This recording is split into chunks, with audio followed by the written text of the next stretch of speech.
El alba rompe sobre la colina de Gabaa. Las manos curtidas de una mujer extienden una tela de saco áspera sobre una roca. Sus dedos tiemblan, no por el frío, sino por algo más profundo.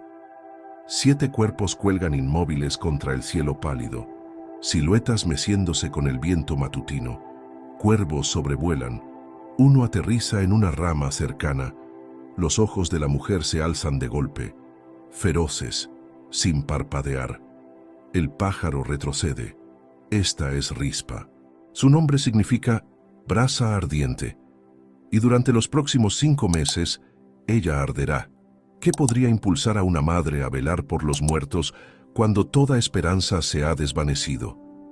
¿Por qué una concubina olvidada se convertiría en la mujer que cambió la conciencia de una nación? ¿Y qué revela su impensable acto de amor sobre el Dios que ve en la oscuridad?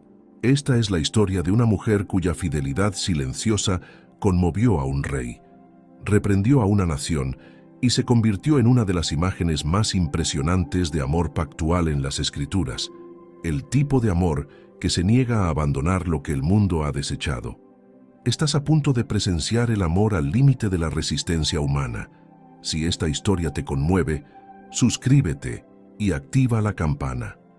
Años antes, Rispa había vivido en el palacio del rey Saúl. El recuerdo le llega ahora como un sueño de otra vida. La suave luz de las lámparas parpadeando contra las paredes de mármol. El sonido de sus 2 hijos pequeños riendo mientras se perseguían por los pasillos, Armoni y Mefiboset. Sus hijos, todo su mundo. Ella era la concubina de Saúl, no su reina, pero en aquellos días se había sentido valorada. Sus hijos llevaban sangre real, aunque nunca se sentarían en el trono. Eso no importaba. Estaban vivos, eran suyos. Estaban a salvo. Pero el rey Saúl ha muerto. David reina en su lugar, y 3 años de hambruna han azotado a Israel como un puño de hierro que no cede. Los cultivos se marchitan en los campos, los graneros se vacían. Las costillas de los niños comienzan a asomarse bajo su piel. En cada aldea, el clamor se eleva. ¿Por qué Dios ha apartado su rostro de nosotros? ¿Qué hemos hecho? David busca al Señor. Ayuna, ora, pregunta a través de los sacerdotes, y la respuesta llega fría y clara, como agua de pozo profundo. Hay culpa de sangre sobre la casa de Saúl, porque él dio muerte a los gabaonitas. Los gabaonitas había sido una de las campañas de Saúl años atrás, en su celo por purificar a Israel, por hacer la nación fuerte y unificada. Saúl había violado un juramento antiguo.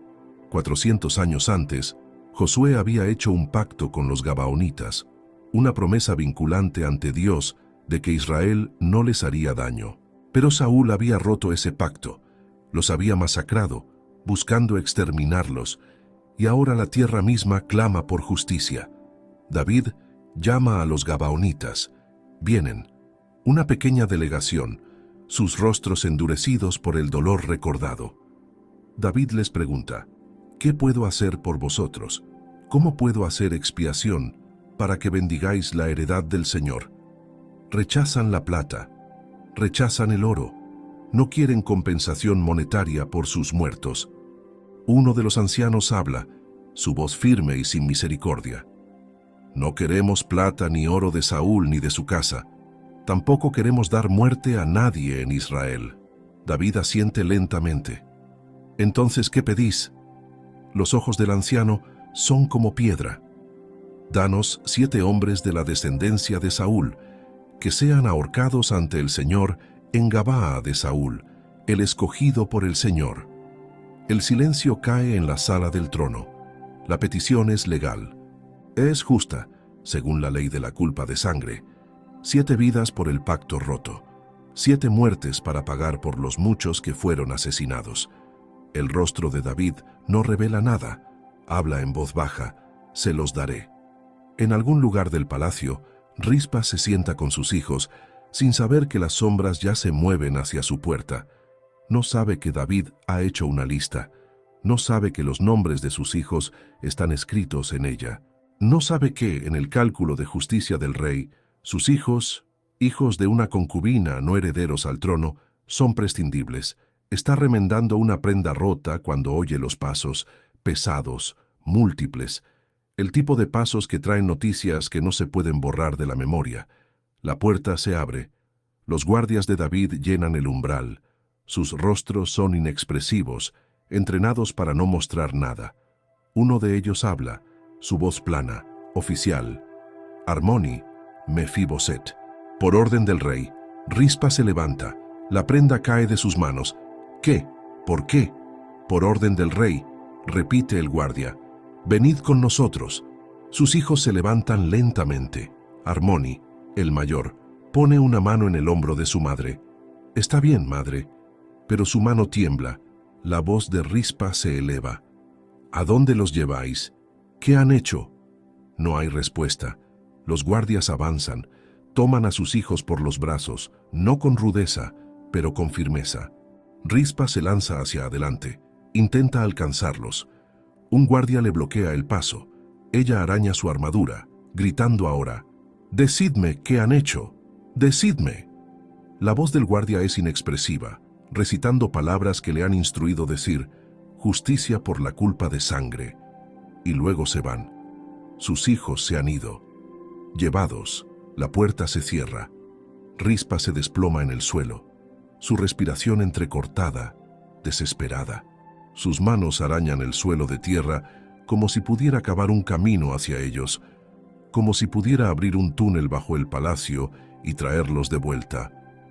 Recuerda las palabras de Saúl, años atrás, cuando la trajo por primera vez a su casa. Tú y los niños siempre estaréis bajo mi protección. Sois míos, yo os protegeré. Pero Saúl ha muerto. Y David, quien perdonó a Mefiboset, el hijo de Jonatán, por amor a su amigo, ha entregado a sus hijos a los gabaonitas. Otro Mefiboset, otra línea de sangre, otro valor. La aritmética de la realeza es fría. Rispa yace en el suelo, mientras la luz se desvanece, su voz reducida a un susurro que nadie oye. ¿Por qué somos el pago por el pecado de otro hombre? Afuera, en el patio de Gabaa, los gabaonitas ya preparan las cuerdas. ¿Quién será elegido? ¿Y cómo se prepara una madre para lo impensable? La ejecución ocurre al amanecer. La colina de Gabaa, el lugar donde Saúl fue una vez proclamado rey, ahora se convierte en el lugar donde su linaje es cortado. 7 hombres de la casa de Saúl se paran en fila, los 2 hijos de Rispa y 5 de los nietos de Saúl a través de su hija Merab. Sin juicio, sin defensa, sin oportunidad de hablar. Los gabaonitas observan en silencio mientras se preparan las cuerdas. ¿Es esto justicia o venganza? La línea se difumina en la luz gris de la mañana. Los hombres son ahorcados rápida y eficientemente. Sus cuerpos caen y luego cuelgan inmóviles, suspendidos entre la tierra y el cielo. Según la ley, deben permanecer allí, expuestos a los elementos, hasta que Dios envíe lluvia, hasta que los cielos mismos señalen que la culpa de sangre ha sido levantada y la tierra está limpia de nuevo. Rispa observa desde la distancia, escondida entre las rocas. Los obligó a dejarla venir, aunque intentaron detenerla. Ve a sus hijos morir. Ve la luz apagarse en sus ojos. Ve sus cuerpos quedarse inmóviles. Las otras madres también están allí, parientes de Merab, llorando por los 5 nietos. Pero cuando los verdugos han terminado su trabajo y se han marchado, las otras madres se van.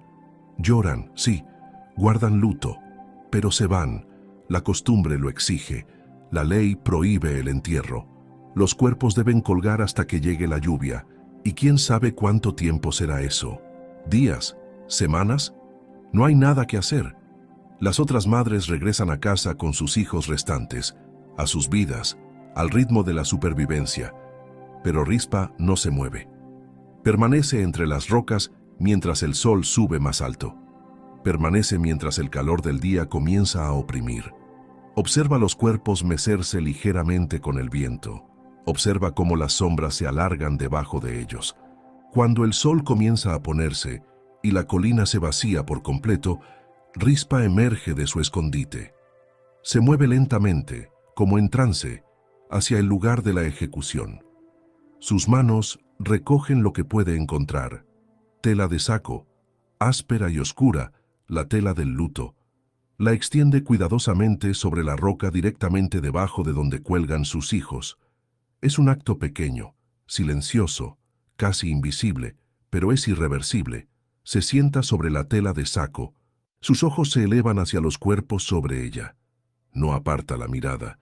Un sacerdote pasa por el camino de abajo mientras el crepúsculo se profundiza. La ve allí y se detiene, confundido. Sube la colina lentamente, con cautela, como si se acercara a algo peligroso. Mujer, la llama. ¿Qué haces? Rispa no responde. Ni siquiera se vuelve para mirarlo. Su mirada permanece fija hacia arriba.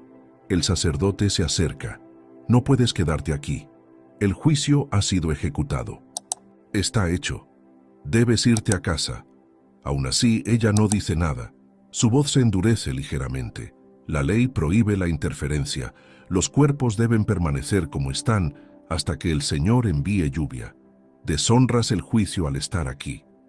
Finalmente, Rispa habla. Su voz es ronca, vaciada por los gritos. La ley ya se llevó a mis hijos. No dejaré que las bestias se lleven lo que queda.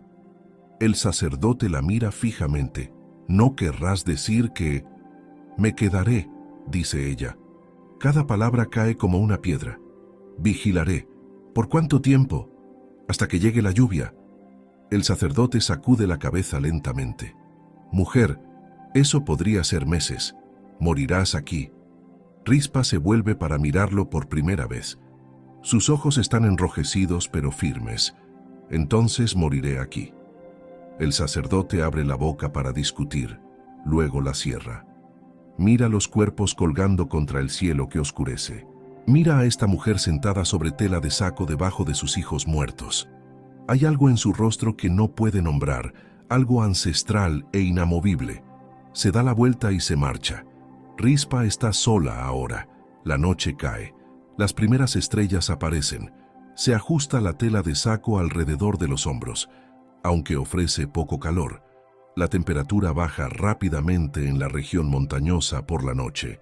Oye los primeros sonidos en la oscuridad, el susurro de alas, el aullido distante de un chacal. Los carroñeros lo saben, siempre lo saben. La muerte los atrae como un faro. Un cuervo aterriza en el suelo cerca de ella, con la cabeza ladeada, los ojos brillantes. Se acerca saltando. Rispa recoge una piedra y la lanza.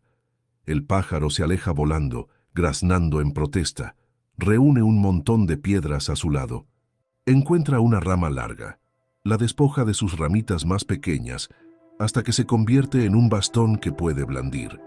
Estas serán sus armas. En la distancia, oye el aullido de perros salvajes. Vendrán esta noche, siempre vienen. Rispa agarra la rama y espera. Sus ojos fijos hacia arriba en las formas oscuras de sus hijos contra las estrellas. Comienza a susurrar, no una oración exactamente, sino una promesa. No os dejaré, no permitiré que os toquen, me quedaré. La noche se profundiza, los depredadores se acercan y la vigilia de Rispa comienza. ¿Cuánto tiempo puede una mujer mantener la línea entre la muerte y la profanación? ¿Cuántas noches puede luchar contra la oscuridad? ¿Y qué clase de amor se niega a abandonar a los muertos cuando cada ley de supervivencia dice que hay que marcharse? La primera semana es la más difícil. Rispa aprende el ritmo de los carroñeros. Cuando vienen los cuervos, cuando merodean los chacales, cuando los buitres planean más alto.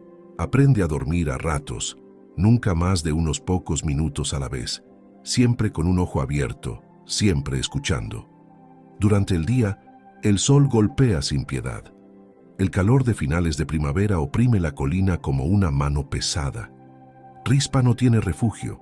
La tela de saco que extiende sobre la roca no ofrece sombra, solo un lugar para sentarse, un límite que ha trazado entre la tierra y los cuerpos de sus hijos. Encuentra un pequeño saliente de roca que le da una pizca de sombra por la tarde y se sienta allí conservando la poca fuerza que le queda. Los cuervos son implacables. Vienen en grupos, aterrizando con audacia, pavoneándose más cerca. No le tienen miedo, han visto la muerte antes, saben cómo termina esto. Pero Rispa se niega a que termine así. Se levanta cada vez que aterrizan, agitando su rama, gritando hasta que su voz se quiebra. Los pájaros se dispersan, graznando su frustración, pero siempre regresan.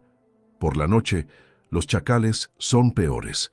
Los oye en la oscuridad, dando vueltas, probando su determinación. Sus ojos brillan a la luz de la luna. Una noche, una manada de ellos se acerca. 5 o 6, no puede distinguirlos en la oscuridad. Se mueven como sombras, pegados al suelo, coordinando su acercamiento. Uno de ellos se lanza hacia adelante, tratando de llamar su atención mientras los otros se mueven por los lados. Rispa ve la estrategia. Agarra una rama ardiendo del pequeño fuego que ha logrado encender, un fuego que da más luz que calor, alimentado por ramitas y maleza seca que recoge durante el día.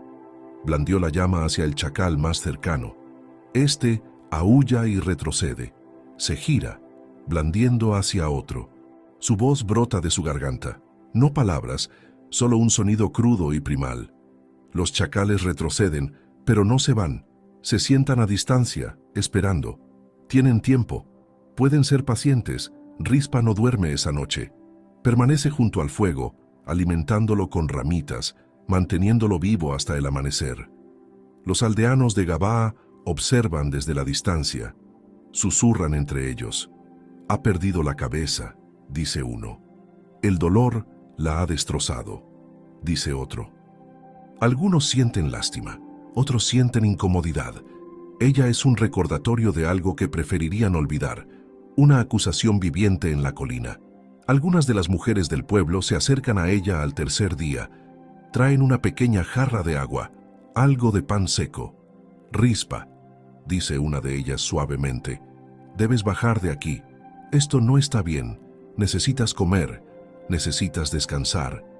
Rispa toma el agua. Sus labios están agrietados, su garganta reseca, y bebe. Pero no se mueve de la tela de saco. Gracias, susurra. Pero no puedo irme. Están muertos, Rispa. Se han ido. Vigilar no los traerá de vuelta. Lo sé. Entonces, ¿por qué? Rispa mira los cuerpos sobre ella. El sol ya ha comenzado su trabajo. La carne está cambiando. El olor está empezando. Vuelve a mirar a las mujeres. Porque eran míos, y no los abandonaré. Las mujeres intercambian miradas. Una de ellas extiende la mano para tocarla de Rispa, pero Rispa se retira. Por favor, dice Rispa en voz baja, solo dejadme en paz. Las mujeres dejan el pan y se van. Rispa las observa descender la colina, regresando a sus hogares, a sus hijos vivos, a la normalidad. Está agradecida por el agua, pero sabe que no volverán. Ella es demasiado perturbadora, demasiado un espejo de lo que podría pasarle a cualquiera de ellos. Al final de la segunda semana, llega una delegación de Gabaa, esta vez no mujeres, sino ancianos, hombres de autoridad. Suben la colina con determinación, sus rostros marcados. Rispa, dice el mayor, con tono firme, debes detener esto, estás interrumpiendo el juicio. Los gabaonitas han exigido que los cuerpos permanezcan intactos hasta que Dios envíe lluvia. Al vigilar aquí, interfieres con la sentencia. Rispa se levanta lentamente, sus piernas rígidas por estar sentada. No los he tocado, no los he bajado. Solo he mantenido a las bestias alejadas. Ese no es tu lugar. Entonces, ¿de quién es el lugar? Su voz es más fuerte ahora, agudizada por días de gritar a los pájaros. ¿Debo dejar que los cuervos los devoren? ¿Debo dejar que los perros arrastren sus cuerpos? ¿Es esa la justicia que queréis? El rostro del anciano se enrojece. El juicio es el juicio. No te corresponde a ti. El juicio les quitó la vida, interrumpe Rispa. No les quitará la dignidad. Otro anciano da un paso adelante. Mujer, estás siendo irrazonable. Morirás aquí arriba. No tienes comida ni refugio adecuado. ¿Cuánto tiempo crees que puedes durar? Rizpa lo mira fijamente. El tiempo que sea necesario. ¿El tiempo que sea necesario para qué? Hasta que llegue la lluvia. Los ancianos la miran fijamente. Uno de ellos murmura algo por lo bajo. El mayor lo intenta una vez más. Rizpa, vete a casa. Deja que los sacerdotes se encarguen de esto. Deja que Dios se encargue de esto. Dios me ve aquí, dice Rizpa en voz baja. Si Él quiere que me vaya, enviará la lluvia. Los ancianos no tienen respuesta para eso. Se miran unos a otros, inciertos. Finalmente, se dan la vuelta y bajan la colina, sacudiendo la cabeza. Uno de ellos dice lo suficientemente alto para que ella lo oiga. Está loca. El dolor la ha vuelto loca. Quizás tengan razón. Quizás esto sea una locura. Rizpa se sienta de nuevo sobre la tela de saco, sintiendo el peso del agotamiento en cada hueso. Sus manos están ampolladas por blandir la rama. Su piel está quemada por el sol. Su cuerpo comienza a consumirse por la falta de comida, pero ella no se va. Esa noche, sola de nuevo bajo las estrellas, Rizpa traza los nombres de sus hijos en el polvo a su lado. Armoni, Mefiboset, los dice en voz alta, como si pronunciar sus nombres pudiera mantenerlos de alguna manera presentes, de alguna manera reales. Recuerda un salmo que Saúl solía cantar en sus mejores días, antes de que la oscuridad lo atrapara. ¿Hasta cuándo, oh Señor, me olvidarás para siempre? ¿Hasta cuándo esconderás de mí tu rostro? Mira los cuerpos meciéndose suavemente con la brisa nocturna. La luz de la luna los ilumina, haciéndolos parecer casi pacíficos.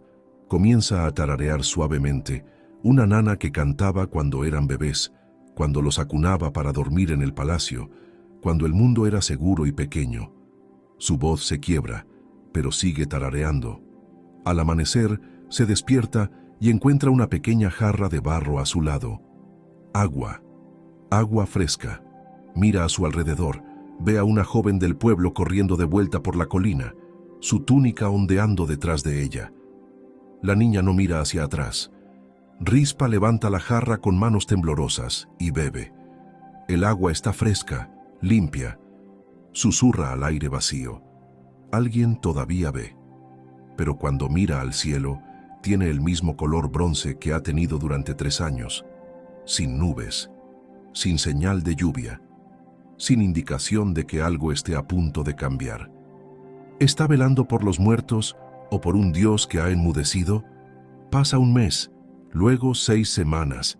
El sol sube más alto cada día a medida que la primavera avanza hacia el verano. El calor se intensifica, la piel de Rizpa se oscurece y se agrieta, sus labios se parten y sangran. Raciona el agua que ocasionalmente aparece, a veces dejada por la joven, a veces por otros que vienen en secreto, dejando sus ofrendas antes del amanecer y desapareciendo antes de que alguien pueda verlos. La batalla con los carroñeros se vuelve rutinaria, casi rítmica. Cuervos al amanecer, buitres planeando en el calor de la tarde, chacales después del anochecer. Rizpa los combate a todos. Sus brazos se vuelven delgados pero fibrosos, fortalecidos por el constante balanceo de la rama. Su voz, antes ronca por los gritos, encuentra un nuevo registro, más profundo, más duro, un sonido que transmite autoridad incluso cuando su cuerpo está débil. Desarrolla estrategias, aprende qué sonidos asustan a qué criaturas, aprende a anticipar sus movimientos, a posicionarse entre ellos y los cuerpos, aprende a leer el cielo. Cuando los buitres planean bajo, cuando solo observan y cuando se preparan para descender.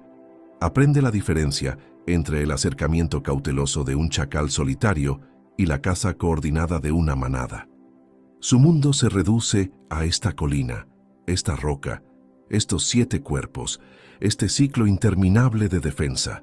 Olvida lo que se siente al dormir profundamente. Olvida el sabor de la comida caliente. Olvida el sonido de la conversación humana que no es acusación o lástima. Una tarde, una caravana de mercaderes pasa por el camino de abajo. Los viajeros se detienen señalando la colina. Rizpa puede oír sus voces llevadas por el viento. ¿Qué es eso? Una mujer. ¿Sola? Dicen que lleva semanas allí. ¿Por qué? Custodiando a los muertos. Algunos se ríen nerviosamente, como la gente se ríe de cosas que no entiende. Otros hacen señales contra el mal, ahuyentando cualquier maldición que pudiera habitar este lugar. Un hombre, mayor que el resto, mira fijamente durante mucho tiempo.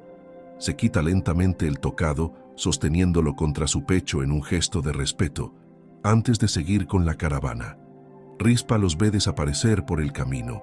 Se pregunta qué historia contarán cuando lleguen al siguiente pueblo. Se pregunta cómo sonará su vigilia en boca de extraños. Ella se convierte en una historia. Los viajeros llevan el cuento de pueblo en pueblo, de región en región. Hay una mujer loca en Gabaa que vela por los ejecutados, lucha contra las bestias, no se irá. Algunos lo cuentan como una historia de fantasmas para asustar a los niños. Otros lo cuentan como una tragedia, sacudiendo la cabeza ante el desperdicio de todo. Unos pocos, muy pocos, lo cuentan como algo más, algo que no pueden nombrar del todo, algo que los incomoda de una manera diferente. Pero en Gabaa misma, el ambiente se oscurece. Cuanto más tiempo se queda Rispa, más incómodos se sienten los aldeanos. Ella es un recordatorio constante de lo que preferirían olvidar. Su presencia es una acusación que no pueden responder, una pregunta que no pueden resolver. Cada vez que miran la colina y ven su pequeña figura silueteada contra el cielo, se ven obligados a recordar lo que se hizo. Y la memoria, en este caso, es inoportuna. Un grupo de hombres del pueblo llega una tarde más agresivos de lo que habían sido los ancianos. Suben la colina con pasos pesados, sus rostros marcados por la determinación. Basta, mujer, nos avergüenzas con este espectáculo. El juicio está completo. La sentencia ha sido ejecutada. Acéptalo y vete a casa. Rispa se levanta para enfrentarlos, balanceándose ligeramente por el agotamiento. Sus piernas están inestables bajo ella. ¿Qué casa? Mis hijos eran mi casa. Entonces busca otra casa. Busca otra vida. Todavía eres lo suficientemente joven. Vuelve a casarte. Ten otros hijos. Ella ríe, un sonido como cerámica rompiéndose, agudo y amargo. ¿Otra vida? ¿Crees que puedo simplemente marcharme y empezar de nuevo como si nunca hubieran existido? Como si pudiera reemplazarlos como vasijas rotas. Uno de los hombres da un paso adelante, su voz subiendo con frustración. Fueron ejecutados por culpa de sangre, por justicia. Deshonras esa justicia con este espectáculo, esta exhibición indecorosa. ¿Justicia? La voz de Rispa corta el aire de la tarde como una cuchilla. La justicia los habría juzgado por sus propios crímenes. La justicia habría preguntado qué habían hecho ellos mismos. Mis hijos eran niños cuando Saúl masacró a los gabaonitas. Niños, no empuñaron espada, no dieron ninguna orden, no sabían nada de los crímenes de su padre, pero pagaron con sus vidas por un pecado que no cometieron. La culpa de sangre recae sobre la casa. Conozco la ley. El grito de Rispa resuena por la colina, espantando una bandada de cuervos de un árbol cercano. Conozco la ley que se los llevó. Conozco cada palabra de ella, pero también sé que alguien debe recordar que no fueron solo un pago. No fueron monedas para gastar. Eran personas. Tenían nombres. Tenían esperanzas. Armoni quería ser soldado. Mefiboset amaba la música, y no dejaré que el mundo lo olvide mientras tenga aliento en mi cuerpo. Los hombres permanecen en un silencio incómodo. No esperaban que le quedara tanta fuerza, tanto fuego. Uno de ellos cambia su peso, incierto. Otro cruza los brazos a la defensiva. Finalmente, uno de ellos murmura: «Estás desperdiciando tu vida aquí», y se dan la vuelta para irse. Rispa los llama, su voz ronca pero audible. Entonces, es mía para desperdiciar. Se sienta de nuevo sobre la tela de saco, sus piernas cediendo bajo ella. Ha ganado la confrontación, pero le ha costado la poca energía que le quedaba. Se recuesta sobre la tela áspera, sintiendo cada hueso de su cuerpo doler, mirando el cielo que oscurece. Las estrellas comienzan a aparecer una por una. Esa noche es la peor hasta ahora. Se despierta en algún momento después de medianoche con un sonido que le hiela la sangre, un gruñido bajo, muy cerca. Abre los ojos y encuentra un perro grande, no un chacal, sino un perro del pueblo asilvestrado, más grande y audaz, parado directamente debajo de uno de los cuerpos. De alguna manera ha trepado a la roca, se alza sobre sus patas traseras, sus mandíbulas chasqueando en el aire. Rispa se levanta a duras penas, su cuerpo protestando cada movimiento, agarra su rama y la blande con toda la fuerza que le queda. La rama golpea el hombro del perro. El animal aúlla y cae hacia atrás, pero no huye. En cambio, se vuelve hacia ella, los labios retraídos de sus dientes, los ojos reflejando la luz de la luna. Se lanza. Rispa cae hacia atrás. Siente los dientes rozar su brazo. Siente el aliento caliente en su cara y cuello. El terror la inunda. No el miedo a la muerte, sino el miedo a fallar, a ser superada, a dejar los cuerpos indefensos. Vuelve a blandir, salvajemente, golpeando algo sólido. El perro aúlla. Se obliga a ponerse de pie, a seguir blandiendo, a seguir haciendo ruido, gritando, chillando, cualquier cosa para parecer más grande y peligrosa de lo que es. Finalmente, el animal retrocede, gruñendo bajo en su garganta. Se aleja lentamente, luego se da la vuelta y corre hacia la oscuridad. Rispa se desploma de nuevo sobre la tela de saco. Todo su cuerpo temblaba incontrolablemente.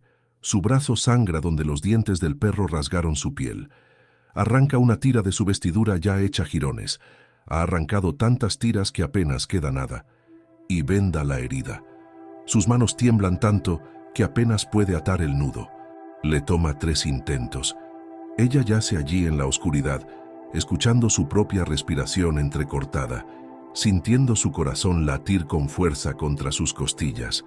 Está tan cansada, tan desesperada, dolorosamente cansada. Cada parte de su cuerpo clama por descanso, por sueño, por rendición.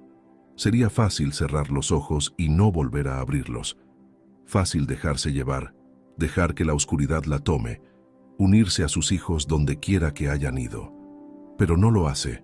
En cambio, se obliga a sentarse, atiende el fuego que se ha reducido a brasas apenas incandescentes, lo alimenta con cuidado con hierba seca y pequeñas ramitas, avivándolo de nuevo a la vida.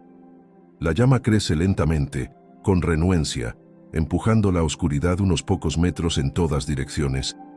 Se sienta junto al fuego, abrazando sus rodillas contra el pecho, y comienza a susurrar en la noche. No la canción de cuna esta vez, sino otra cosa. Una oración, o quizás un desafío. Si estás ahí, si ves esto, si te importa en absoluto, muéstrame que no he velado en vano. Muéstrame que esto significa algo. Muéstrame que ves. Las estrellas giraban sobre su cabeza en sus antiguos e indiferentes patrones.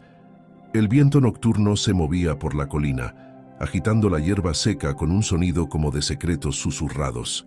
De los cuerpos de arriba, oye el crujido de la cuerda, el leve movimiento del peso que se desplazaba. No llega respuesta, ninguna voz del cielo, ninguna señal, solo silencio. Rispa se recuesta de nuevo, mirando hacia arriba. Una sola lágrima se desliza por su mejilla, atrapando la luz de las estrellas antes de desaparecer en su cabello. No se la limpia. Está demasiado cansada incluso para eso. Piensa en David en su palacio en Jerusalén. ¿Sabe él que ella está aquí? ¿Alguien se lo ha dicho? ¿Le importa? ¿O la orden fue dada y luego olvidada, archivada como una pequeña transacción entre miles, mientras él pasa a asuntos de estado más importantes? Piensa en los gabaonitas que exigieron este precio. ¿Han encontrado paz? ¿La sangre de sus hijos y de los otros satisface su antigua pena? ¿O la venganza sabe tan amarga en la boca como se ve desde aquí, amarga como cenizas, sin lograr nada? Piensa en Dios, que ha estado en silencio durante 3 años, silencioso durante la hambruna que marchitó las cosechas, silencioso durante la ejecución que se llevó a sus hijos, silencioso durante cada noche de su vigilia. ¿Qué ve él cuando mira esta colina? ¿Ve que se hace justicia, que se equilibran las cuentas? ¿O ve algo más? ¿La ve a ella en absoluto? Rispa cierra los ojos, pero el sueño no llega. Su mente corre, reviviendo el ataque, anticipando el siguiente. Se obliga a sentarse de nuevo, a permanecer despierta, a mantenerse vigilante. Alimenta el fuego otra vez, observando las llamas danzar. A medida que la noche cede lentamente a la primera luz gris del amanecer, pintando el cielo oriental con pálidas vetas de color, Rizpah oye un sonido que la hace levantar la cabeza. Pezuñas, múltiples caballos, el tintineo de arneses y el crujido del cuero. Se gira rígidamente para ver un contingente que subía por el camino desde el sur, soldados por su porte y formación, y enarbolaban el estandarte de David. Su corazón late con fuerza. ¿Han venido a quitarla por la fuerza? ¿Han venido a descolgar los cuerpos en contra de los deseos de los gabaonitas? ¿O han venido por algo completamente diferente?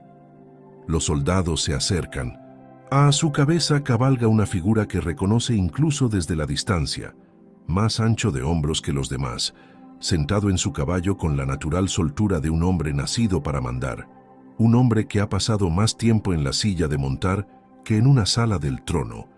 Es el propio David. El rey ha venido a Gabaa. David desmonta lentamente. Sus ojos nunca se apartaron de Rizpah. Los soldados permanecen a distancia, inciertos. Esto no era una operación militar. Esto era otra cosa, algo más personal, y lo percibían en la postura de su rey. Rizpah intenta ponerse de pie, pero sus piernas no la sostienen. Permanece sentada sobre el cilicio, mirando al hombre que ordenó la muerte de sus hijos. Debería sentir rabia, debería sentir odio, pero está demasiado exhausta para esas emociones. Siente solo un dolor sordo y una terrible y cansada curiosidad. David camina hacia ella, sus pasos deliberados sobre el terreno rocoso. Se detiene a unos pocos pasos, y por un largo momento ninguno habla. Él mira los 7 cuerpos que cuelgan contra el cielo matutino, luego vuelve a mirarla a ella. Su rostro era difícil de leer, surcado por el peso de la realeza, ensombrecido por algo que podría ser arrepentimiento. Finalmente habla, su voz es más tranquila de lo que ella esperaba. ¿Cuánto tiempo llevas aquí? 7 semanas. Su voz era un graznido, apenas reconocible como la suya. Quizás 8. He perdido la cuenta. La mandíbula de David se tensa. Mira a su alrededor el pequeño fuego, el montón de piedras, la rama pulida por el uso constante, los restos harapientos de su ropa. Ve la herida en su brazo, todavía supurando sangre a través del vendaje improvisado. Ve sus labios agrietados, su piel quemada por el sol, los huecos en sus mejillas. No lo sabía, dice. Rizpah casi ríe, pero el sonido muere en su garganta. ¿No lo sabías? ¿O no preguntaste? David se encogió como si le hubieran golpeado. Se lo merecía. Él sabía que se lo merecía. Ambas cosas, admite. Di la orden, y luego, no pensé en lo que vendría después. No pensé en ti. No, dice Rizpah. Pensaste en la demanda de los gabaonitas. Pensaste en acabar con la hambruna. Pensaste en la justicia, la política y la realeza. Pero no pensaste en las madres. David guarda silencio. No tenía defensa. Había liderado ejércitos, conquistado ciudades, establecido un reino. Pero de pie ante esta mujer quebrantada en esta colina, siente el peso de un fracaso que no había anticipado. Había costos de la realeza que aún estaba aprendiendo. ¿Por qué? Pregunta en voz baja. ¿Por qué te quedaste? Porque nadie más lo haría. Las palabras salieron planas, fácticas, porque son mis hijos. Porque alguien necesitaba recordar que eran más que un pago. David se arrodilla lentamente, poniéndose a su altura. El gesto sorprende a sus soldados. Un rey arrodillándose ante una concubina.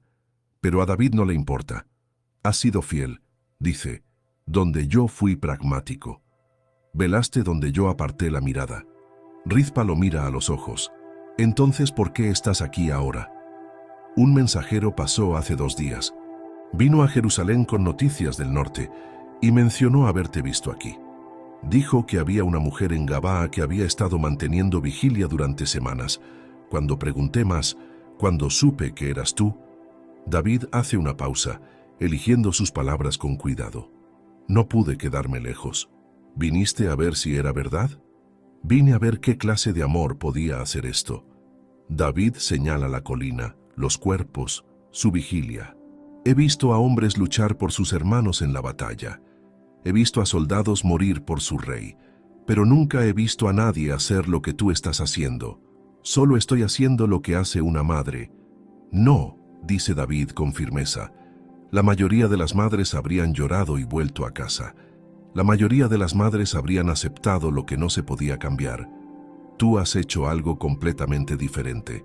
Convertiste el dolor en testimonio. Convertiste la pérdida en una vigilia que no terminará. Rispa lo mira fijamente. Y sin embargo, todavía cuelgan. Y sin embargo, el cielo sigue siendo de bronce. ¿Dónde está tu Dios en esto, rey David? ¿Dónde está la justicia que se suponía que acabaría con la hambruna? David no tiene respuesta. Mira los cuerpos, a los cuervos que revolotean. No lo sé, admite. Pero sé esto. Lo que has hecho aquí ha cambiado algo. Aún no puedo nombrarlo, pero ha cambiado algo en mí. Se pone de pie y se vuelve hacia sus hombres. Bajadlos. Los soldados intercambian miradas, inciertos. Uno de ellos se adelanta. Mi señor, los gabaonitas exigieron. Sé lo que exigieron, interrumpe David. Y la demanda ha sido cumplida. La justicia ha sido satisfecha. Pero Rispa me ha mostrado que la justicia sin misericordia es meramente un cálculo. Bajadlos. Bajadlos a todos. Los soldados se mueven para obedecer, pero lentamente, con reverencia. Traen escaleras, cortan las cuerdas con cuidado, bajando cada cuerpo con respeto. Rispa observa. Su visión se empañaba con lágrimas que no sabía que le quedaban por derramar. Los cuerpos de sus hijos son bajados suavemente, envueltos en lino limpio que los hombres de David han traído. Pero David no ha terminado. Se vuelve hacia Rispa. Hay más que debo hacer. Los huesos de Saúl y Jonatán han sido enterrados apresuradamente, sin honor, en Jabes de Galaad. Los traeré a casa. Enterraré a toda la casa de Saúl junta, con pleno honor, en la tumba de Cis, en la tierra de Benjamín. Tus hijos no serán olvidados. Sus nombres serán recordados con la casa de su padre. Rispa intenta hablar, pero no le salen palabras. Había pasado 7 semanas luchando por la dignidad de sus hijos en la muerte, nunca atreviéndose a esperar más que mantener a las bestias alejadas. Y ahora esto, un rey prometiéndoles honor, prometiéndoles sepultura, prometiéndoles memoria.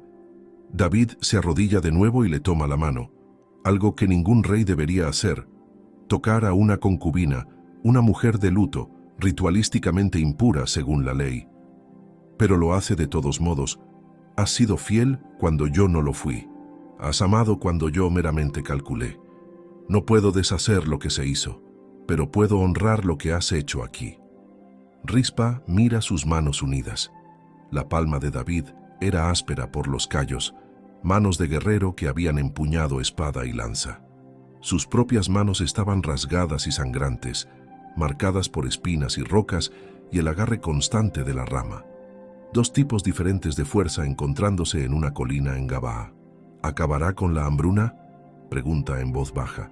No lo sé, dice David honestamente, pero es lo correcto, y a veces eso debe ser suficiente. Suelta su mano y se pone de pie. Los soldados han terminado su trabajo. Los 7 cuerpos yacen en el suelo, cubiertos respetuosamente.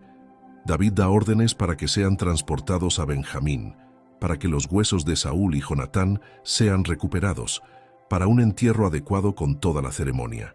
Luego mira a Rispa una vez más. Baja de esta colina. Deja que mis siervos te cuiden. Has hecho lo que viniste a hacer. Pero Rispa niega con la cabeza lentamente. Todavía no. ¿Qué más hay? La lluvia, dice. Dijiste que la justicia ha sido satisfecha. Si eso es cierto, entonces Dios responderá. Sabré que mi vigilia ha terminado cuando llegue la lluvia. David estudia su rostro. Quiere discutir, ordenarle que baje, obligarla a aceptar cuidado y consuelo. Pero reconoce algo en sus ojos que ha visto en espejos, la fe obstinada de alguien que ha caminado demasiado lejos para retroceder ahora, que debe ver la promesa cumplida o morir en el intento. Entonces dejaré siervos aquí con provisiones, dice. No interferirán, pero estarán cerca si los necesitas. Rispa asiente ligeramente. Es el mayor compromiso que podía ofrecer. David monta su caballo, la mira por última vez. A esta mujer que lo había reprendido sin pronunciar una palabra de acusación, que le había mostrado cómo se ve la fidelidad cuando se despoja de poder, política y cálculo. Cuando llegue la lluvia, dice, envía un mensaje, quiero saber. Y luego se aleja, sus soldados siguiéndole, dejando a Rispa sola en la colina una vez más, pero no del todo sola. Los siervos de David montan un pequeño campamento al pie de la colina. Una tienda, provisiones, agua, comida. Mantienen su distancia, pero su presencia cambia algo. La vigilia ya no es invisible. El rey no estaba observando ahora. Rispa mira el lugar donde habían colgado los cuerpos de sus hijos. Las cuerdas están cortadas, colgando vacías. El espacio se siente extraño, a la vez más ligero y más pesado. Se han ido a su sepultura, pero ella permanece. Se sienta de nuevo sobre el cilicio y mira al cielo. Todavía de bronce, todavía sin nubes, todavía silencioso. Pero algo ha cambiado. David vino, David vio, David actuó. La historia aún no ha terminado. Se envuelve el cilicio alrededor de los hombros y espera la lluvia. Pasan los días. Los siervos al pie de la colina le traen comida, pan, fruta seca, incluso algunas lentejas cocidas. Comía con moderación, su estómago ya no acostumbrado a la comida rica. Le traen agua limpia cada mañana, le ofrecen la tienda, pero ella se niega. Permanece en su roca, sobre su cilicio, en su lugar de vigilia. La noticia se extiende más rápido ahora. El propio David vino a Gabaa. El propio David honró a los muertos. El propio David se arrodilló ante la mujer que velaba. La historia adquiere un nuevo peso, un nuevo significado. Los viajeros vienen específicamente a verla ahora, a presenciar a la mujer cuya vigilia conmovió a un rey. Algunos traen ofrendas, comida, agua, tela para vendajes. Las dejan a distancia y se retiran, como si se acercaran a algo sagrado. Rispa acepta lo que necesita y deja el resto para que los siervos lo distribuyan a los pobres de Gabaa. Pasan 2 semanas más. Los siervos se preocupan. Se está consumiendo ante sus ojos. Uno de ellos, un joven llamado Elí, sube la colina cada tarde para sentarse a una distancia respetuosa y asegurarse de que todavía respira. ¿Por qué te quedas?, pregunta una noche. Los cuerpos se han ido. El rey los ha honrado. ¿Qué más esperas? Rispa lo mira con ojos que habían visto demasiado. La promesa. ¿Qué promesa? Que la justicia satisfecha acabaría con la sequía, que Dios respondería. Estoy esperando que él hable. Elí no tiene respuesta. Se sienta con ella en silencio hasta que cae la oscuridad. Luego regresa al campamento de abajo. Y aún así, el cielo sigue siendo de bronce. Aún así no llega la lluvia. Rispa comienza a preguntarse si lo entendió mal. Si está esperando algo que nunca llegará. Si su vigilia se ha convertido en mera obstinación. La fidelidad que se convertía en necedad. Pero no se va, no puede irse. Todavía no. Y entonces, en una mañana que comienza como cualquier otra mañana, algo cambia. El cambio es tan sutil al principio que Rispa cree que lo está imaginando. Un cambio en el aire, una ligera pesadez que no estaba allí antes. Levanta la cabeza, olfateando como un animal que prueba el viento. Los siervos también lo notan. Elí se para al pie de la colina, con el rostro vuelto hacia arriba, su expresión perpleja. El cielo sigue sin nubes, todavía con ese color bronce duro que ha tenido durante 3 años. Pero algo en la atmósfera ha cambiado. Los pájaros lo sentían. Volaban más bajo, de forma más errática. Los insectos se callaban. Rispa se pone de pie lentamente. Su cuerpo protestaba cada movimiento. 70 días de vigilia le habían pasado factura. Apenas era reconocible como la mujer que subió por primera vez a esta colina. Su cabello estaba enmarañado y gris por el polvo. Su piel era oscura como el cuero y profundamente surcada. Su cuerpo era esquelético, sostenido solo por la voluntad. Pero sus ojos seguían siendo feroces, todavía observando, todavía esperando. La mañana pasa. El calor opresivo que había definido cada día durante meses se sentía diferente de alguna manera, más denso, más expectante. Rispa recorría su pequeño territorio en la roca, incapaz de quedarse quieta. Algo se acercaba, lo sentía en sus huesos. Por la tarde, un viento comenzó a levantarse. No el viento cálido y polvoriento que había soplado por Israel durante 3 años, sino otra cosa, algo más fresco. Venía del oeste, de la dirección del gran mar, trayendo consigo un aroma que casi había olvidado. El olor a humedad, a agua, a vida. Los ciervos al pie de la colina comenzaron a murmurar entre ellos. Miran al cielo, luego se miran entre sí, luego a Rispa.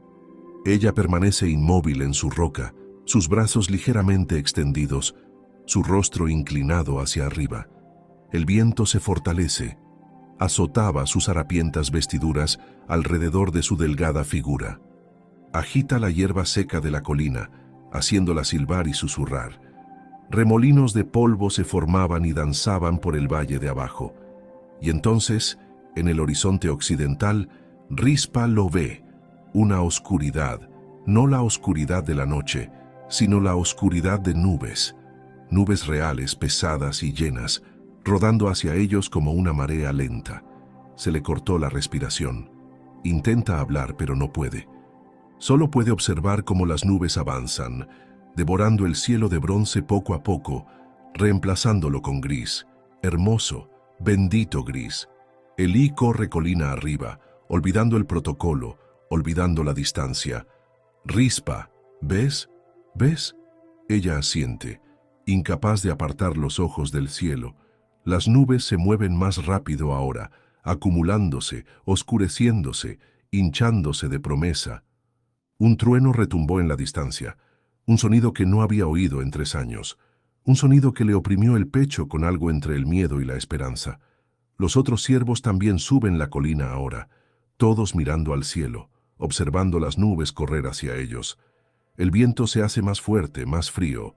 Relámpagos parpadeaban dentro de las nubes, iluminándolas desde dentro. Viene, susurra uno de los ciervos. La lluvia viene. Pero Rispa no celebra todavía. Había aprendido a no confiar en la esperanza demasiado rápido.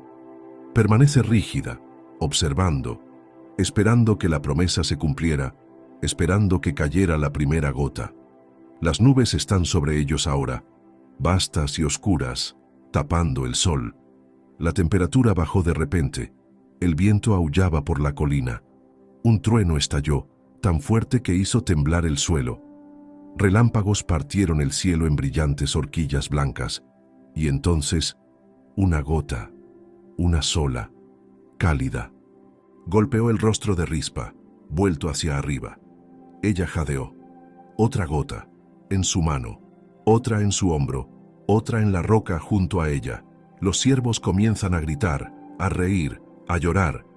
Pero Rispa permanece en silencio, inmóvil, mientras las gotas se multiplicaban. Lentamente al principio, luego más rápido, luego aún más rápido, hasta que de repente el cielo se abrió y la lluvia cayó a cántaros. No era una lluvia suave, era un diluvio. 3 años de agua contenida derramándose de los cielos de una sola vez. En segundos, Rispa estaba empapada. El polvo de su piel se convirtió en barro y corrió por sus brazos. Su cabello se pegó a su cabeza. El cilicio bajo sus pies se oscureció y se volvió pesado por el agua. Ella permanece de pie bajo la lluvia, con los brazos aún extendidos, el rostro inclinado hacia el cielo, y finalmente, llora. Grandes y desgarradores sollozos que sacudieron todo su cuerpo. Las lágrimas se mezclaban con la lluvia en su rostro, indistinguibles, tanto agua salada como dulce juntas. Los ciervos bailan ahora, girando en círculos, gritando alabanzas. Algunos de ellos caen de rodillas en el barro, con las manos levantadas. Otros se abrazan, riendo como niños. La lluvia era tan densa que apenas podían verse, pero no les importaba. Elí se acerca a Rispa con cuidado. Extiende la mano para sostenerla, preocupado de que pudiera desplomarse. Pero ella no se desploma. A pesar de su fragilidad, a pesar de 70 días de vigilia, permanece firme bajo la lluvia, enraizada como un árbol antiguo. Vino, susurra, vino. Sí, dice Elí, su propia voz ahogada por la emoción. Dios ha respondido. Rispa se vuelve para mirarlo, la lluvia corriendo por su rostro. No solo respondió, él vio, todo este tiempo, él vio. La lluvia continúa, implacable, empapando la tierra reseca. Rispa puede oírla. La tierra bebiendo, tragando, desesperada por cada gota. Puede olerla, ese aroma distintivo de lluvia sobre el polvo, petricor, el olor a resurrección. Se hundió de rodillas sobre el cilicio mojado, sus fuerzas finalmente cediendo. Pero no era un colapso de derrota, era otra cosa. Un soltar, una liberación, una culminación. Había cargado algo durante 70 días, algo tan pesado que no sabía si podría soportarlo hasta el final. Pero lo había hecho. Lo había llevado hasta este momento. Elí se arrodilla a su lado. Baja ahora, Rispa. Lo has logrado. La vigilia está completa. Permítenos llevarte a un lugar cálido y seco. Ella asiente lentamente. Sí, bajaré. Pero no se mueve todavía. Se sienta bajo la lluvia, sintiendo cómo la lava, sintiendo cómo limpia el polvo, la sangre y el agotamiento de 70 días. Cierra los ojos y deja que el agua corra por su rostro, por su boca, por su cuello. Sabía a gracia. Los siervos comienzan a prepararse para su descenso, reuniendo provisiones, preparándose para sostener su débil cuerpo colina abajo. Pero Rispa levanta una mano, pidiendo un momento más. Mira el lugar donde colgaron sus hijos. Las cuerdas ya no están, cortadas cuando llegaron los hombres de David. Pero todavía puede verlos en su mente. Armoni y Mefiboset, suspendidos entre la tierra y el cielo, atrapados en la maquinaria de la justicia, la política y la culpa de sangre, que nada tenía que ver con quienes realmente eran. Cumplí mi promesa, les susurra. No los abandoné. No permití que fueran olvidados. La lluvia es su respuesta. La lluvia que rompe la hambruna. La lluvia que señala la aceptación de Dios.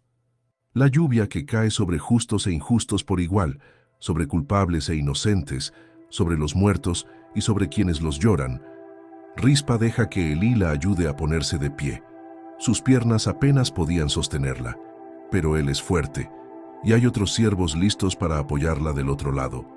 Comienzan el lento descenso de la colina, moviéndose con cuidado sobre las rocas recién resbaladizas.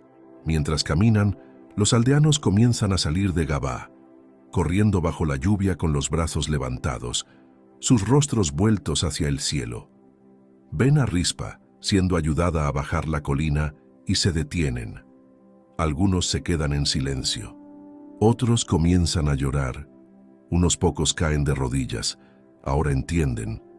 Ven lo que no podían ver antes. Esta mujer a quien llamaban loca, a quien intentaron ahuyentar, a quien descartaron como un espectáculo. Ella fue la que se mantuvo firme en la brecha. Ella fue cuya fidelidad superó su duda. Ella fue la que amó cuando no tenía sentido amar, que veló cuando todos los demás apartaron la mirada. Una anciana del pueblo se adelantó, lágrimas corriendo por su rostro curtido. Extiende la mano y toca la de Rispa. Perdónanos, susurra. Ya no entendimos. Rispa la mira con ojos que no albergaban juicio, solo agotamiento y una extraña y tranquila paz. No hay nada que perdonar. Hiciste lo que creíste correcto. Pero la anciana niega con la cabeza. No, hicimos lo fácil. Tú hiciste lo correcto. Otros aldeanos se acercaban ahora, no agresivamente sino con reverencia, queriendo tocarla, ayudarla, ser de alguna manera parte de este momento. Los siervos lo retienen suavemente, protegiendo el frágil cuerpo de Rispa de demasiado contacto, pero no pueden protegerla del peso de sus miradas, del cambio repentino en cómo la veían. Ya no es la loca, ahora es otra cosa, algo para lo que no tenían palabra, pero que reconocían de todos modos, una testigo, una guardiana de la memoria, una mujer cuyo amor demostró ser más fuerte que la ley, más fuerte que la muerte, más fuerte que el silencio del cielo. La llevan a una casa en Gabaa, no su antigua morada, que había estado vacía durante meses, sino la casa de uno de los ancianos del pueblo. Le preparan una cama con lino limpio, le traen agua tibia para lavar sus heridas, le ofrecen comida y bebida. Pero Rispa apenas notaba nada de eso. Yace en la cama, limpia por primera vez en 70 días, cálida por primera vez en semanas, y escucha la lluvia en el tejado. Ese sonido, constante, implacable, vivificante, es lo único que importa. Elí se sienta cerca, velando por ella ahora como ella una vez veló por los muertos. Deberías descansar, dice suavemente. Necesitas dormir. Lo haré, murmura. Pero todavía no. Quiero escuchar la lluvia. Seguirá lloviendo cuando despiertes.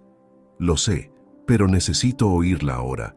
Necesito saber que es real. Elí entiende.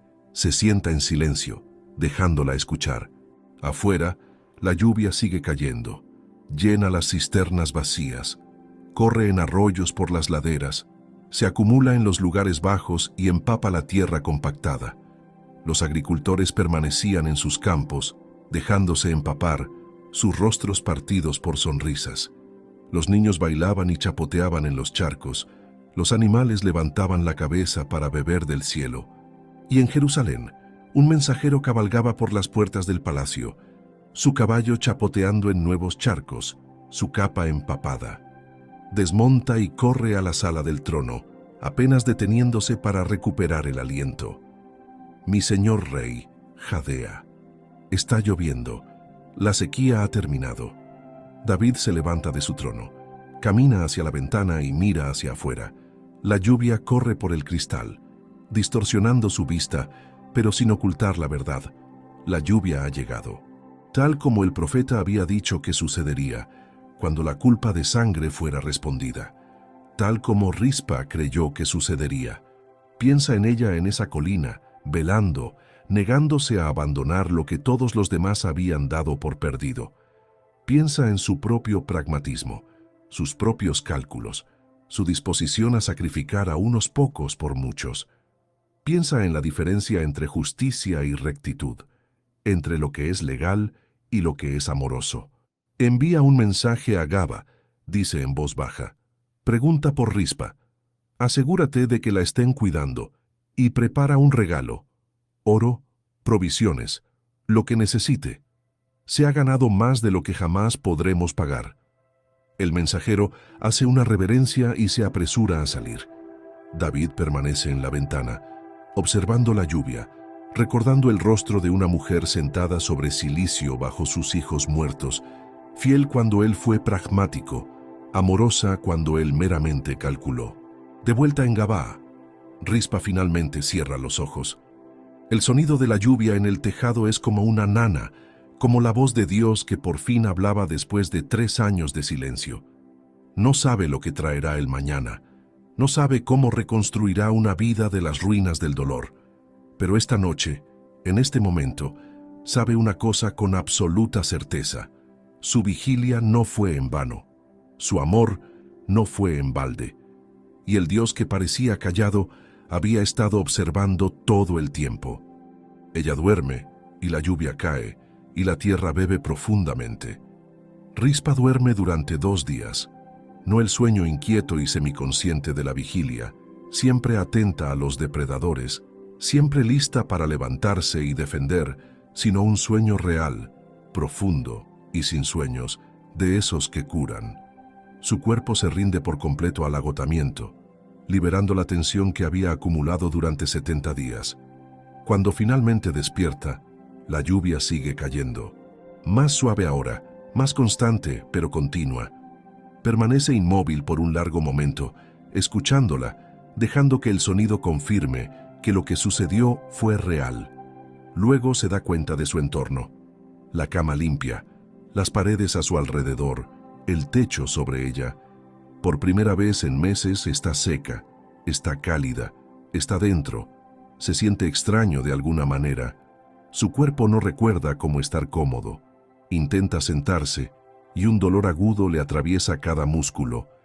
Una mujer sentada en la esquina, una de las esposas del anciano, se levanta inmediatamente y se acerca a su lado. Despacio, despacio. Has pasado por demasiado. Tu cuerpo necesita tiempo. ¿Cuánto tiempo he dormido? 2 días. Empezábamos a preocuparnos, pero el sanador dijo que te dejáramos descansar todo el tiempo que tu cuerpo necesitara. 2 días. Rispa intenta procesar esto. 2 días desde que llegó la lluvia. 2 días desde que terminó la vigilia. Se siente como toda una vida y a la vez como si no hubiera pasado el tiempo. La mujer la ayuda a sentarse, poniéndole almohadas detrás. Le trae una taza de caldo caliente y Rispa lo bebe lentamente. Su estómago se ha encogido. Incluso esta pequeña cantidad le parece demasiado. Pero es bueno, es cálido y nutritivo, y su cuerpo reconoce su necesidad, aunque su mente esté en otra parte. La lluvia no ha parado, dice Rispa. Es mitad pregunta, mitad afirmación. No, ha sido constante desde el momento en que comenzó. Los agricultores dicen que la tierra la está bebiendo como un hombre que muere de sed. Las cisternas se están llenando, los arroyos vuelven a correr. Los ojos de la mujer brillan, es un milagro. Todos lo dicen. Después de 3 años de sequía, la lluvia llega el mismo día en que terminaste tu vigilia. Rispa no dice nada, no quiere hablar de milagros ni de significados, solo quiere escuchar la lluvia. Durante los siguientes días, a medida que su fuerza regresa lentamente, los visitantes comienzan a llegar. Al principio, la esposa del anciano los rechaza, protegiendo la necesidad de descanso de Rispa, pero finalmente, Rispa accede a ver a algunos. La joven que le dejó agua en la colina viene, tímida y nerviosa. Trae un pequeño pan que ella misma horneó. Quería que supieras, susurra la niña, que no estabas sola. Te vi. Quería ayudar. Rispa toma la mano de la niña. Sí que ayudaste, más de lo que sabes. Gracias. La niña se va, con lágrimas corriendo por su rostro, aferrándose al recuerdo de la gratitud de Rispa como a un tesoro. Vienen otros, aldeanos que observaron desde la distancia, viajeros que pasaron y nunca olvidaron lo que vieron. Incluso algunos de los hombres que intentaron ahuyentarla. Vienen con ofrendas, con disculpas, con preguntas que no saben cómo formular. Rispa los recibe a todos con la misma gracia serena. No los reprende, no los sermonea. Simplemente existe como un recordatorio viviente de lo que presenciaron, un amor que no se doblegaría, una fidelidad que no se rompería. Pero la visita que lo cambia todo llega al 5.º día de haber comenzado la lluvia. Un mensajero real llega a Gabá, acompañado de sirvientes que llevan cofres y bultos. La casa del anciano se llena de repente con la presencia del palacio, esa energía particular que acompaña los asuntos oficiales con el peso de la atención del rey. El mensajero hace una reverencia respetuosa al entrar en la habitación de Rispa. El rey ha enviado regalos, dice: oro, telas finas, aceite, grano y vino. Desea que sepas que eres honrada a sus ojos y a los ojos de todo Israel. Rispa mira los regalos que están desempacando. Una riqueza más allá de todo lo que jamás había poseído. Más que suficiente para vivir cómodamente el resto de su vida. Es generoso. Es digno de un rey, pero no es lo que le corta la respiración. El mensajero continúa.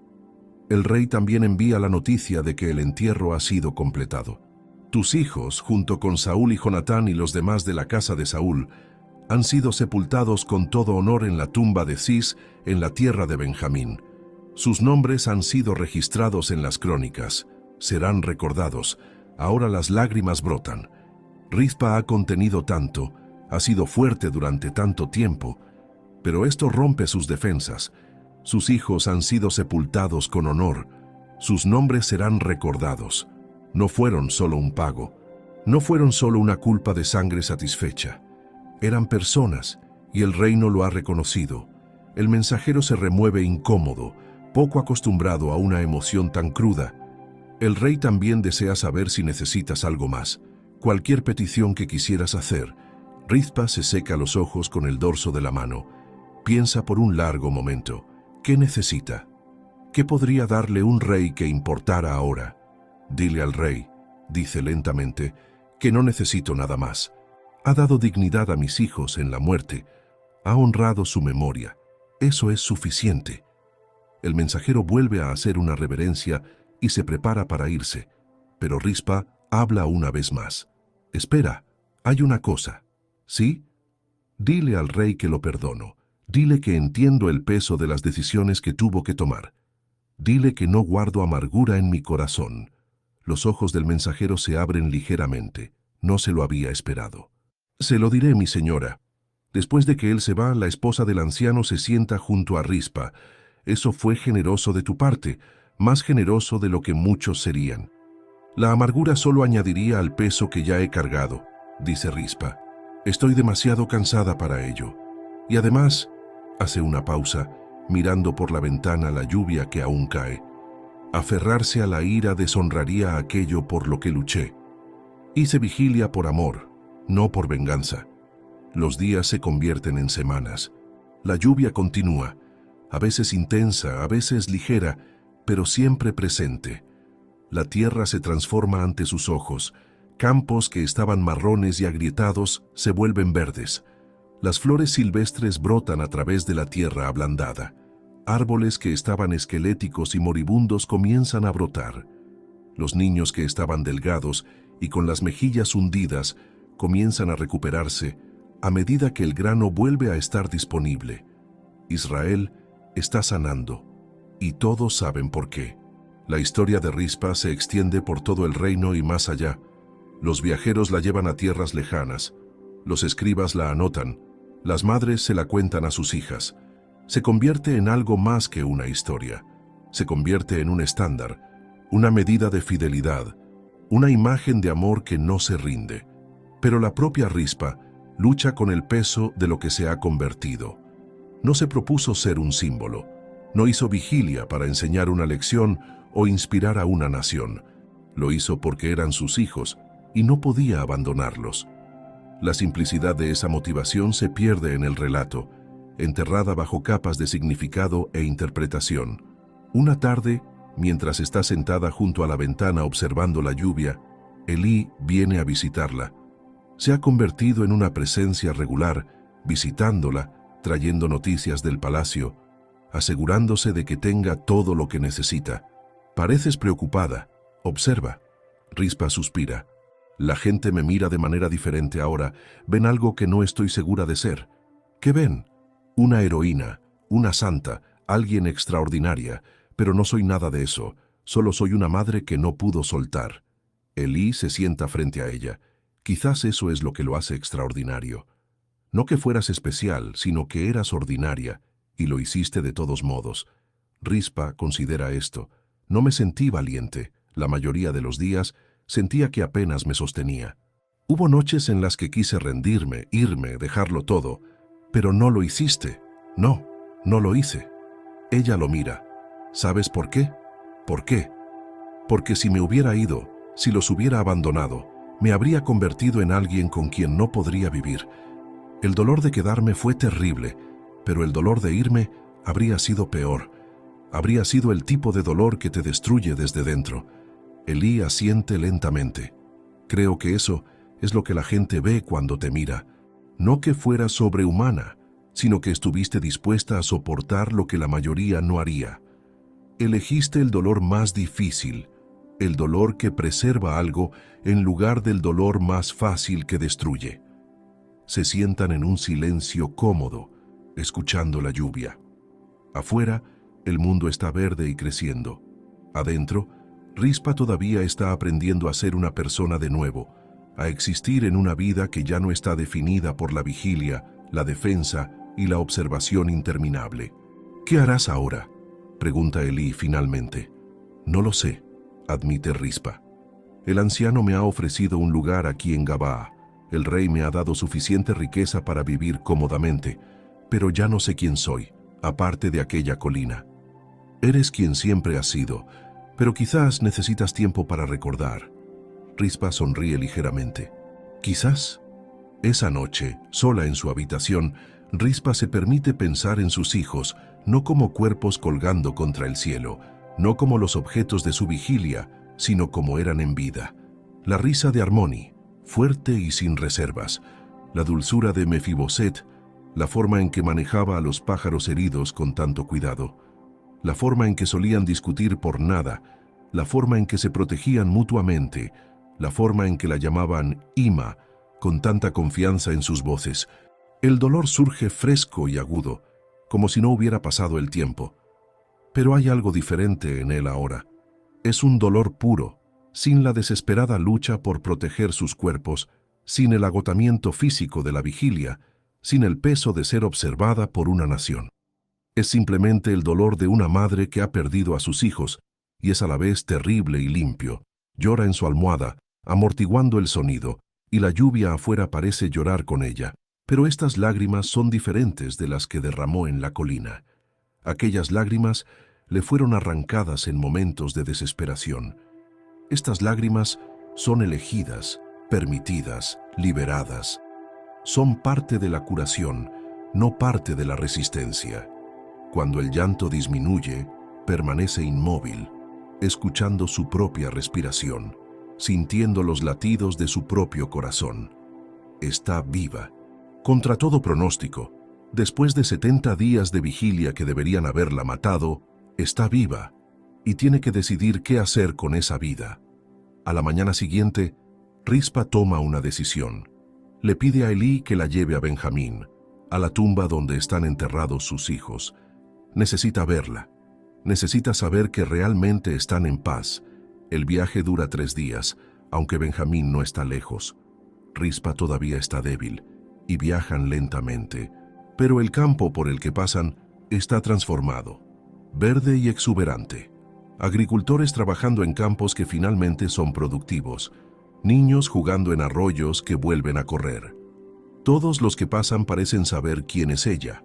Detienen su trabajo, inclinan la cabeza, algunos lloran, otros simplemente observan en silencio. La noticia viaja por delante de ellos, y cuando llegan a la tumba de Cis, una pequeña multitud se ha reunido. La tumba es sencilla pero digna, excavada en la roca, sellada con una gran piedra. David la había abierto y luego vuelto a sellar después del entierro. Se han colocado flores frescas en la entrada, no solo para Saúl y Jonatán, sino para los 7 que fueron ejecutados. Rispa se acerca lentamente, coloca su mano sobre la piedra, sintiendo su frescura, su solidez. Sus hijos están detrás de esta piedra, en paz con sus antepasados, honrados y recordados. La vigilia ha terminado de verdad. Permanece allí por un largo tiempo, con la mano en la piedra y les habla en silencio. No oraciones exactamente, sino una conversación, del tipo que solía tener cuando estaban vivos. Les habla de la lluvia, les habla del entierro. Les dice que cumplió su promesa, que no los abandonó, que el mundo conoce sus nombres. Y luego, finalmente, se despide de ellos. No la despedida desesperada y desgarradora de la muerte, sino la despedida más tranquila de soltar, de confiarles lo que venga después, de liberar su agarre sobre el dolor que la ha definido durante tanto tiempo. Cuando se aparta de la tumba, su rostro está en paz. Elí la observa con atención, listo para apoyarla si se desploma. Pero ella se mantiene firme. Está hecho, dice en voz baja. Se disponen a irse, pero una de las personas de la multitud se adelanta, un anciano sacerdote con la barba blanca por la edad.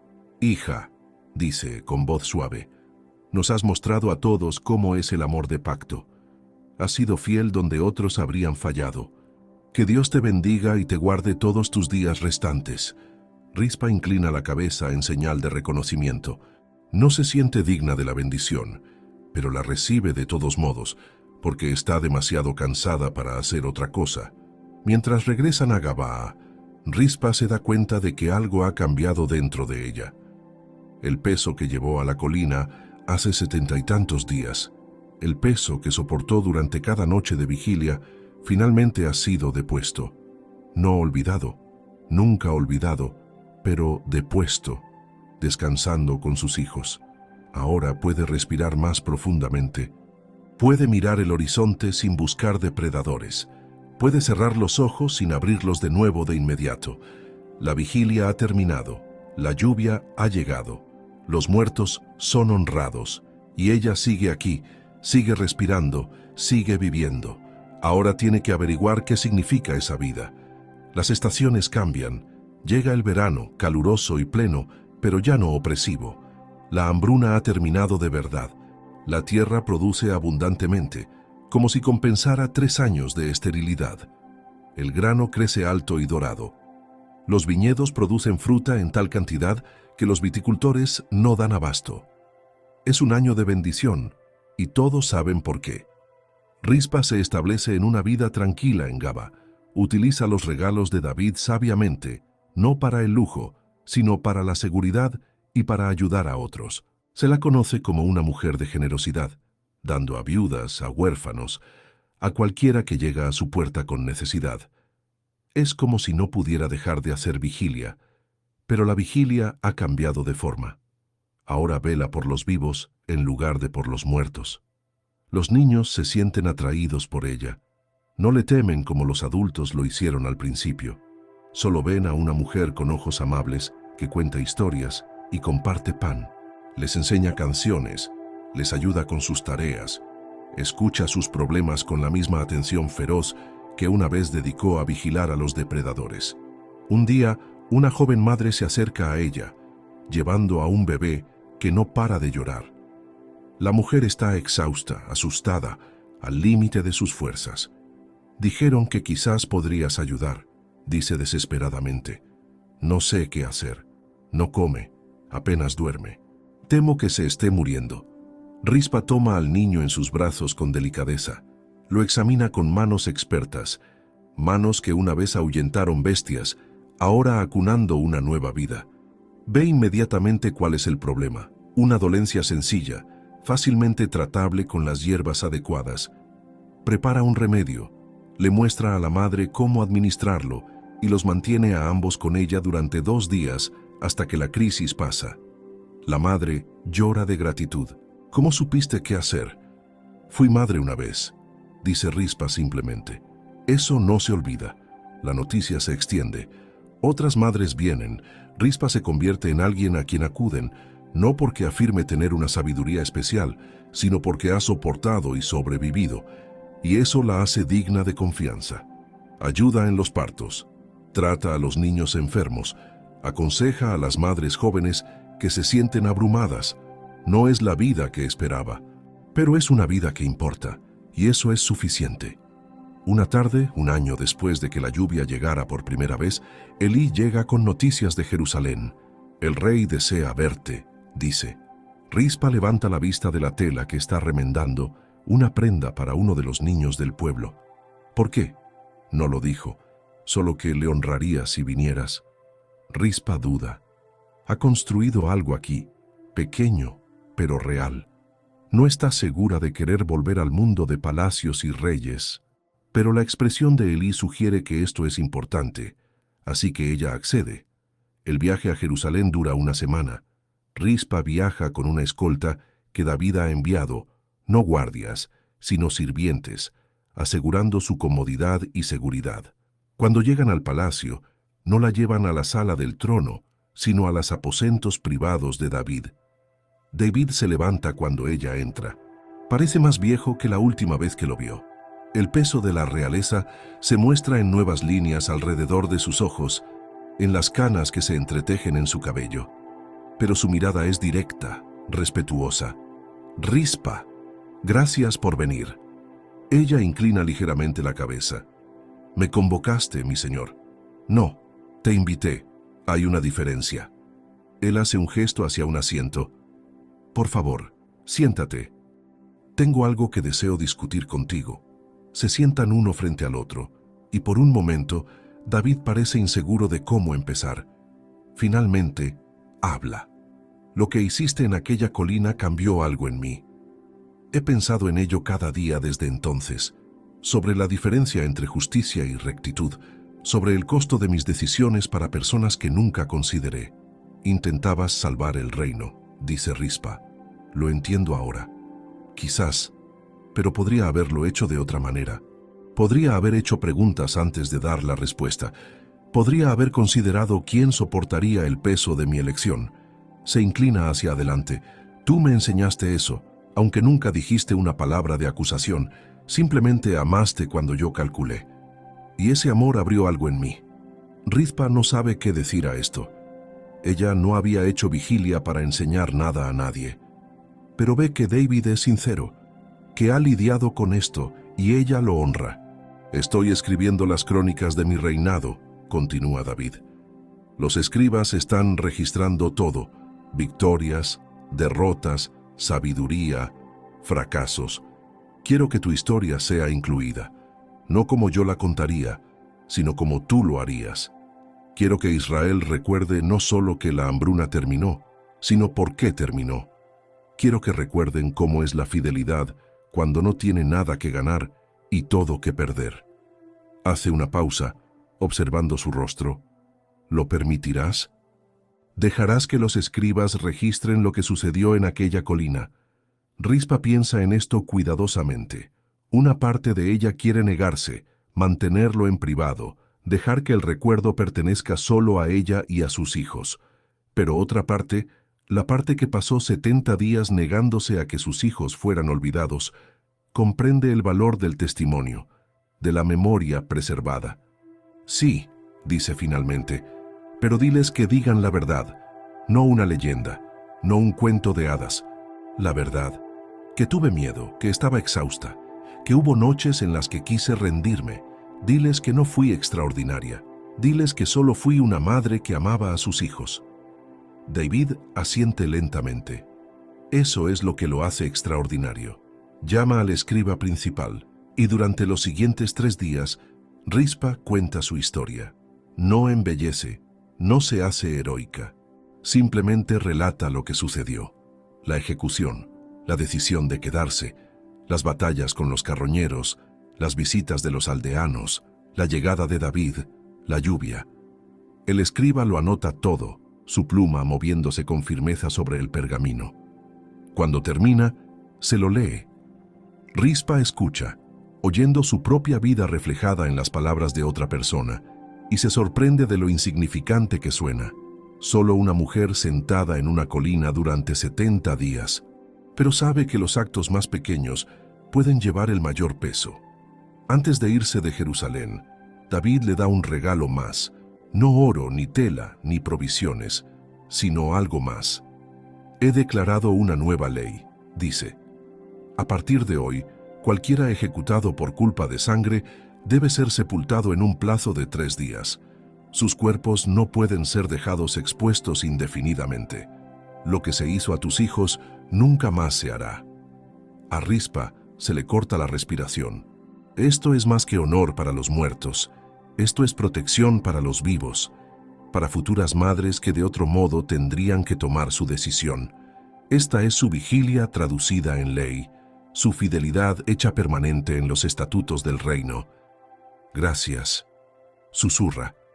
David le toma la mano, el mismo gesto que hizo en la colina, rey tocando a plebeya, reconociendo que algunos lazos trascienden el rango. No, gracias a ti. Me recordaste lo que significa ser humano antes de lo que significa ser rey. Rispa regresa a Gabaa y la vida continúa. La historia de su vigilia es ahora parte del registro oficial de Israel, preservada para las generaciones venideras. Pero no piensa mucho en eso. Piensa, en cambio, en los niños que la necesitan, en las madres que acuden a su puerta, en el trabajo tranquilo y poco glamuroso de ayudar a la gente a sobrevivir y, a veces, incluso a prosperar. Pasan los años. Rispa envejece. Su cabello se vuelve completamente blanco. Su cuerpo se debilita, pero sus ojos permanecen agudos, vigilantes, los ojos de alguien que ha aprendido a ver lo que otros pasan por alto. Una mañana de primavera, Quizás 10 años después de la vigilia, quizás más, Rispa se despierta con el sonido de la lluvia. No el aguacero torrencial que rompió la sequía, sino una lluvia suave y constante, de esas que nutren sin abrumar. Permanece en la cama, escuchándola, y sonríe. Piensa en sus hijos, no con el dolor agudo del duelo temprano, sino con la punzada más suave del recuerdo.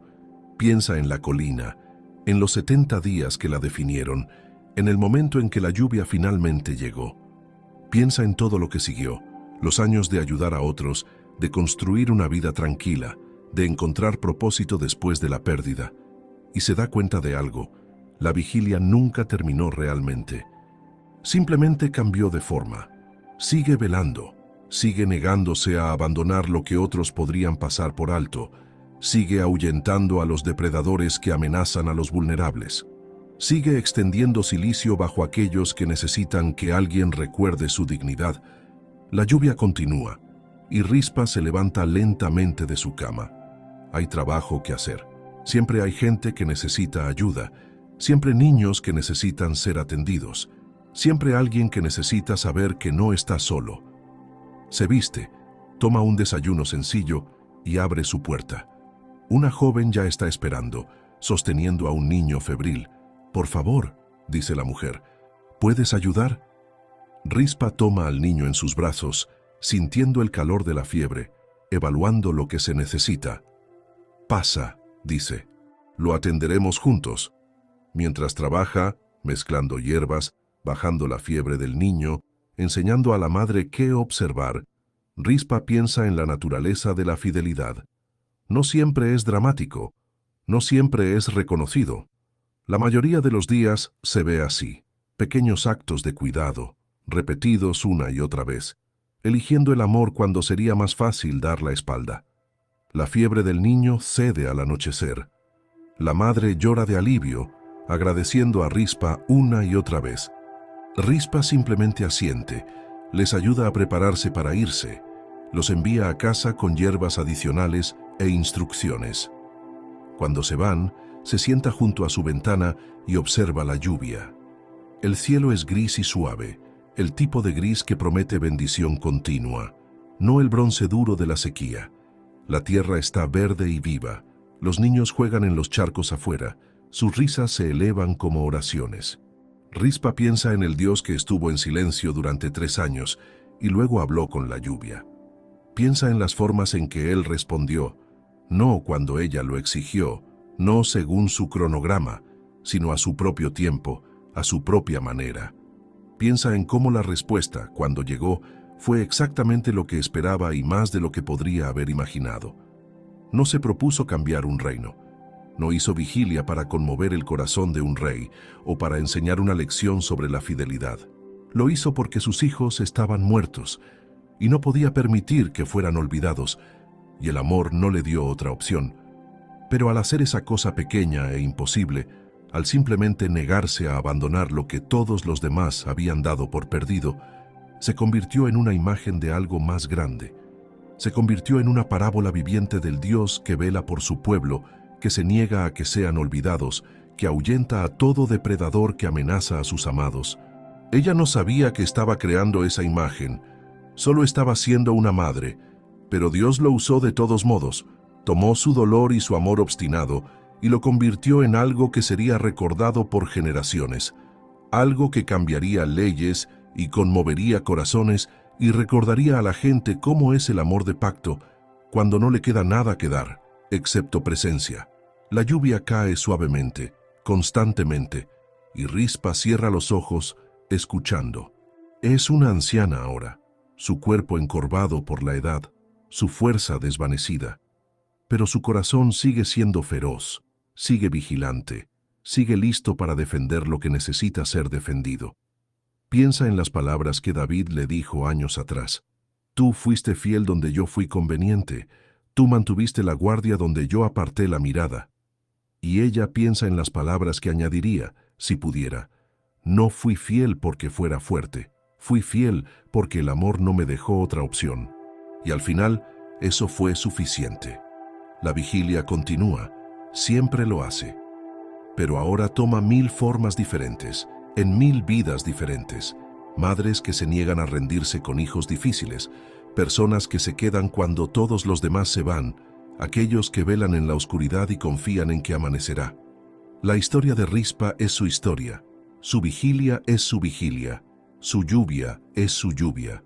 Y cuando las lluvias lleguen, como siempre lo hacen eventualmente, sabrán, la fidelidad nunca se desperdicia en la economía de Dios. Cada noche de vigilia importa. Cada decisión de quedarse cuando podrías irte importa. Cada acto de amor que para los demás no tiene sentido importa. Porque Dios ve, siempre ha visto, y Él responde, no siempre cuando lo exigimos, no siempre como esperamos, pero siempre de maneras que demuestran que estuvo observando todo el tiempo. La lluvia cae sobre Gabá, sobre Jerusalén, sobre todo Israel. Cae sobre la colina donde Rispa mantuvo su vigilia, ahora verde y cubierta de flores silvestres. Cae sobre la tumba en Benjamín donde sus hijos descansan con honor. Cae sobre los niños que juegan en las calles, sobre los cultivos que crecen en los campos, sobre el futuro que casi se pierde, pero fue salvado por la negativa de una mujer a soltar. Rispa abre los ojos y mira el mundo lavado por la lluvia. Está cansada, pero es el buen tipo de cansancio, el agotamiento que proviene del trabajo que importa, del amor que cuesta algo, de la fidelidad que perdura. Mañana habrá más trabajo. Mañana alguien más necesitará ayuda. Mañana ella velará en la forma que sea, pero esta noche ella descansa, escucha la lluvia y recuerda que no mantuvo la vigilia sola, que incluso en el silencio, incluso en la oscuridad, incluso cuando el cielo parecía de bronce y distante, Dios estaba allí. Él vio cada noche que ella se negó a abandonar a sus hijos. Él contó cada lágrima que cayó en secreto. Él midió cada acto de amor que nadie más presenció. Y cuando llegó el momento adecuado, cuando su fidelidad había hablado por completo, cuando el reino se había enfrentado a lo que realmente significa el amor de pacto, Él respondió. La lluvia cae, suave y constante, vivificante y fiel, como Rispa, como el Dios que ve. Si esta historia te conmovió, suscríbete, activa la campanita y compártela con alguien que necesite saber que su vigilia no es en vano. Porque el Dios que respondió a Rispa sigue siendo el Dios que te ve.